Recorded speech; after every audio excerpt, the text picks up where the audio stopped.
এটা খুব সহজ ছিল না, অ্যাকশন সিনেমা করার অনেক কথা না। অ্যাকশন করার অনেক কথা না দাদা দাদা।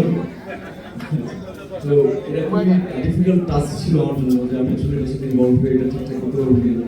সো ফাইনালি ডান। আমার ফোনের বিষয়টা হচ্ছে 90s কিড, তো সো আমার কারণে আসলে ফোনের প্রতি আমার অনেক বেশি অ্যাডিকশনটা নেই। তো এটা ভালো বেটার আমার জন্য, শুটিংয়ে আমি কিন্তু অনেক শুটিংয়ে অনেক বেশি করে কাজ করতে পারি।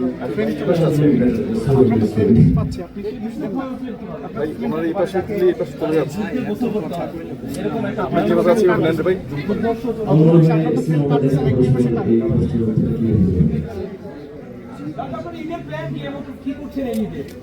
এই যে যারা আমার সিনেমা দেখতে পছন্দ করে সবার সাথে ঘুরে সিনেমা দেখে।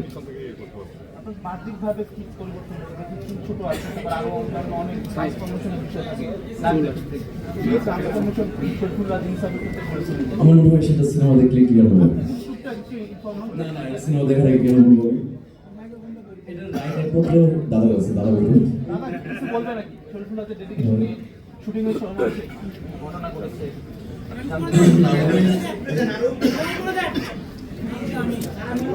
আচ্ছা, এই সিনেমায় শরীফুল রাজের অনেকগুলো লুকস আছে, তো সেটা আমাদের একটা চ্যালেঞ্জ ছিল, সেগুলো লোক একটা সিনেমায় ক্যারি করা এবং সেটাকে আমাদের ধরে টাইমিং ধরে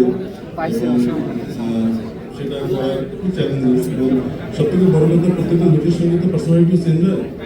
তো শরীফুল রাজের ক্ষেত্রে সেটা একটা ব্যাপার ছিল যে শুধু লুক তো একটা লুক, কিন্তু সেটাকে তো আমার পার্সোনালিটি সেটা ক্যারিয়ার করতে হয় ক্যারেক্টারকে।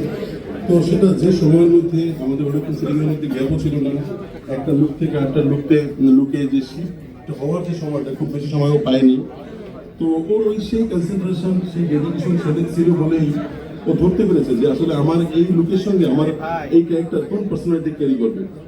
তো সেটা খুব ভালোভাবে পুল আপ করেছে এবং সেটা আশা করি সিনেমা করে ওর এটাকে এবং প্রত্যেকটা অনেকগুলো এখানে লেয়ার আছে ক্যারেক্টার, এবং প্রত্যেকটা জায়গাও যেভাবে পুল আপ করেছে, যেভাবে প্রত্যেকটা আসলে অ্যাক্টিং তো অল অ্যাবাউট রিয়াক্টিং, যেভাবে ও বিভিন্ন পরিবেশের সঙ্গে রিয়াক্ট করেছে এই সিনেমায়, সেটা খুবই অসাধারণ।